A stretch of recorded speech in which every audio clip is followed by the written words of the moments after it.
Right, hey everyone, I'm Clue, and continuing straight on, going over the functional side of the Cauldron brewing, right? So basically, you get yourself a boiling cauldron, campfire, water cauldron, and then you can chuck in a bone, rotten flesh, and any flour to brew some, lesser potions, right? It's probably the better way to term it. They're weaker than normal potion effects, but obviously they're more accessible. So for instance, if we'll chuck in something different, a dandelion, right? 1, 2, 3, they'll boil away and get dispersed, and now we get poison because dandelions are poisonous. Don't eat them. They're weeds, aren't they, right? But yeah, that is Cauldron brewing in a nutshell. But the question is, how did we actually set it up in terms of commands? Because that's what this video is about, is a pseudo tutorial as I try to make my way in.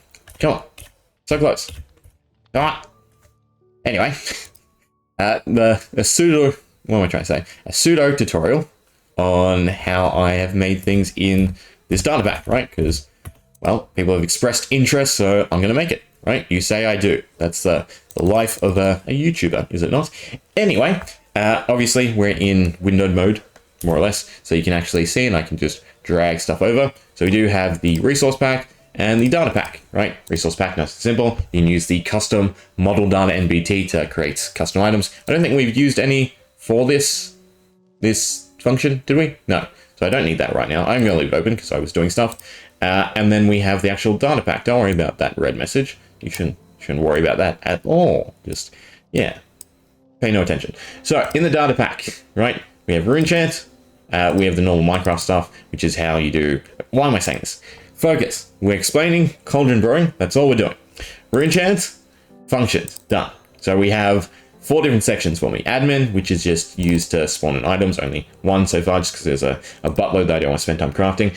Mob, player, and static. Now, mob is the one we're interested in, because basically what we're doing is a form of drop crafting. So it all starts with the tick function, right? So this is similar to a repeating command block. So this just runs a certain function as every single entity in the world. This is important for what the pack does. In terms of actually just making this for the brewing effect, all you'd have to do is change this to only run as items. So for instance, in a command block, you'd start off with execute as entity and then put in the type item, because that's what you're searching for any drop crafting. I do actually have a different video on how to set up drop crafting, right? So look for that, why don't you? Nonetheless, onto the actual brewing. So if we go to mobs, nicely organized, we have items and then we have crafting.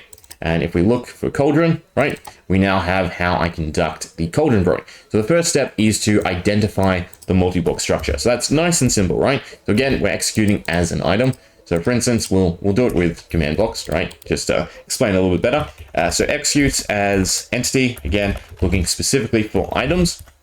Oh, no S, is just like that. Yeah, okay, at, because we want their location as well. And then we can run X thing. In this scenario though, because we want to test for the multi-block structure, we need to look for X blocks. So for instance, you need to go if block, and then the main one, right, on its coordinates needs to be a water cauldron. Done, nice and easy. And then under that has to be a campfire. So again, just another if block statement, this time going 1 underneath, so -1 on the Y, and we're looking for a campfire. This will only run if an item is in this multi-block structure. For instance, we can turn on and run, say hi. Okay, so we drop anything out in the world, not gonna work. We drop something into the cauldron, it should, hopefully, if I've done it right. Yep, perfect, okay? So it says hi, and that's how you identify the multi-block structure for the drop crafting. Now, it gets a little bit more complex in terms of the actual data pack, because I'm using a trick taught to me by Statistically Blue, and that is to store NBT data for checking, basically, right? So if we go back to the mob section, and we look at tick mob, what I'm doing is this function right here. So execute, unless entity is player, you don't need that. It's basically just run, well, actually you just have to do data modify. If you're using command blocks, you'd obviously have to put this into a command block with that starting portion, right? So as an item with a cauldron and a campfire underneath it, right? But then data modify storage, since this is the Runechant pack and I'm looking for an entity, Runechant entity, and then Runechant as its little identifier, set from entity at S. This will store all of its NBT data, meaning that I don't have to recheck the entity over and over again, which causes a ton of lag. So after storing it, we can then utilize that for the crafting recipe. So the way I then go about that is if we go back to the Cauldron section, right? So not Cauldron brewing, items, crafting, and then Cauldron, right? We have recipes. So this is the brain, if you will, right? well, it's the recipes. It's exactly what it says. And what we're doing is data modify storage again, this time creating a subsection for crafting one, and we're setting its data from entities near our original entity, right? So it finds that original entity and then it stores any other items near it. Now I've limited myself to 4 items in total, right? The root entity, again, up under Runechant entity, and then the 3 additional ones under crafting 1, 2, and 3. Obviously, you can have as many as you like. The more you add, the longer it's actually going to take to perform the craft. And the reason for that is the way this works is it's basically just a puzzle. So it has the initial entity. This will be every single dropped item, but then it has to slot in the other items specifically because it's set to random around that entity. Okay, so for instance, in this recipe, we have crafting 1 is rotten flesh, crafting 2 is bone, and then it runs this function, right? So in this scenario, if the rotten flesh is placed in 3 or 2, it won't work. If the bone is placed in 1 or 3, it won't work, right? So it has to continue to check until it matches everything up perfectly. So the more of these sections you have and the more items you're looking for in this scenario, the harder it's going to be. The alternative way to do that, just in command block, is just to look for entities around the main entity, right? So this is looking for our main entity, and you could set its NPT data, right? So NPT equals whatever item you're looking for. And then after that, you can look for additional items around it. So for instance, here we'd put if entity at E, right? And do the same thing, look for the type, so the type being item, and then after that, again, look for NPT, but specify a different item and within a certain distance, right? So they all have to be present near one another. So for instance, the distance I usually use is just 1 block away, right? Now that can obviously be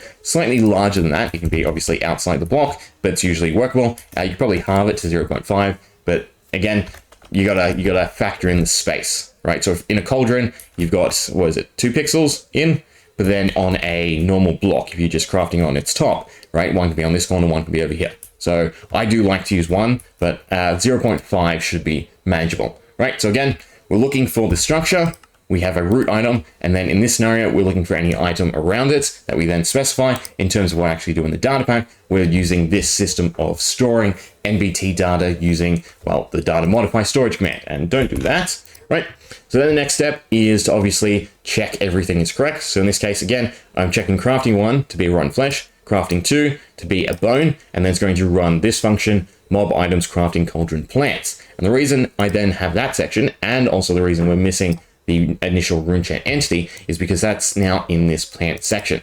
So what this does is look at that initial entity, so Runechant underscore entity, and identifies what flower it is. So white tulip, lilac, orange tulip, and so forth, to then summon something else specific. So for instance, in this scenario, we're summoning markers with different tags depending on the flower. So for instance, they all have sea potion, cauldron potion, and then the flower that it represents. This allows me to then check the marker and enable it to give effects to the player or anyone surrounding it, depending on these tags. So again, nice and simple system that is highly flexible and highly adaptable. Again, check the multi-block structure, right? So a cauldron over a campfire, check the items, so the different recipes, and then spawn in a marker depending on which main item is checked. So again, in this case, the flowers. In command blocks, you would have to obviously set up a command block for each of these, and that would be slightly annoying, right? But you could go with broader crafting recipes, right? You could have just like 8 potions, but stronger than the normal potions, right? Again, it's very moldable. And then we spawn in a marker, and then using the marker as our main root entity, we can then go to our next step, which is using that other tab. So if we go to Runechant and then go back to functions, mob, and cauldron brewing, we now have marker effects and marker FX. So the marker FX are all the particles that play, right? So as soon as that marker spawn, it's going to identify which one it is. So if we scroll down here, we've got the different flowers, and then it's going to spawn in those particles. A bunch of particles at its roots, and then a bunch of particles around it to indicate the environment that it is affecting.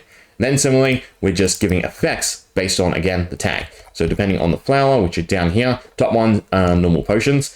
But for instance, white tulip will give everyone nearby speed for 3 seconds. Again, you can change this as much as you want. You can tweak it, but 4 steps is all it takes to get this working, right? Drop crafting, which again, I have a more in-depth video on, and lots of people, I'm pretty sure, have done videos on that. But just look for your entity, in this case, an item, inside the correct blocks. So in this case, a cauldron, water cauldron with a campfire underneath it, right?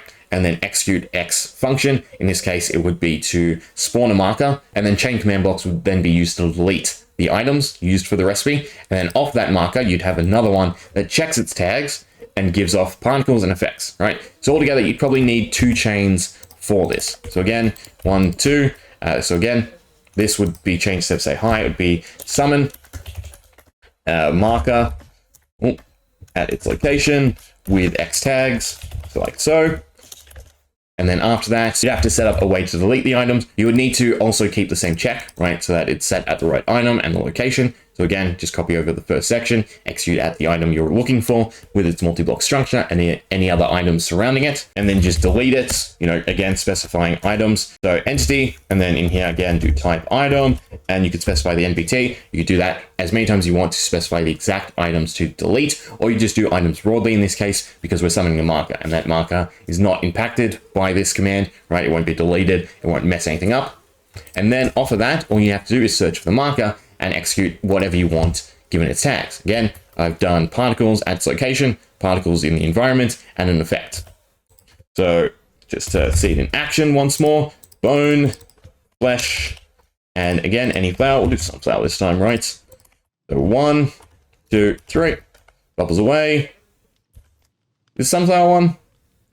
I have a feeling like sunflower's not one. Especially because it's taking a while now. Apparently I just summoned a bunch of markers there, and that is obviously causing a drastic amount of lag. Oops. We can just delete them all. Type equals marker. Yeah, and then it goes back to working correctly. Yeah, sunflower would have worked. Careful with your commands. Anyway, again, these are pseudo tutorials. I'm not the best explaining. If you want to comment and we can talk through things, happy to do that. But in terms of just laying my thoughts out, it doesn't quite go as well as it could sometimes. But nonetheless, I hope that does help for anyone interested. Again, it is super simple. I like just making very simple functions that then I can obviously branch out and make them a bit more exponential, right? Again, just having a different marker spawn, depending on the flower, gives us a numerous amount of additional options. And then all it does is, again, spawn particles in the environment, spawn particles at the cauldron, and give an effect passively. Which I think this one's saturation, which is why we're not actually getting anything. Anyway, we'll leave it there. Hope you enjoyed, nonetheless. And yeah, this is the style going forward. One video on the actual gameplay mechanic, right, going through the advancements, and then one video haphazardly explaining how I put together. Yeah, hope you enjoyed. See ya.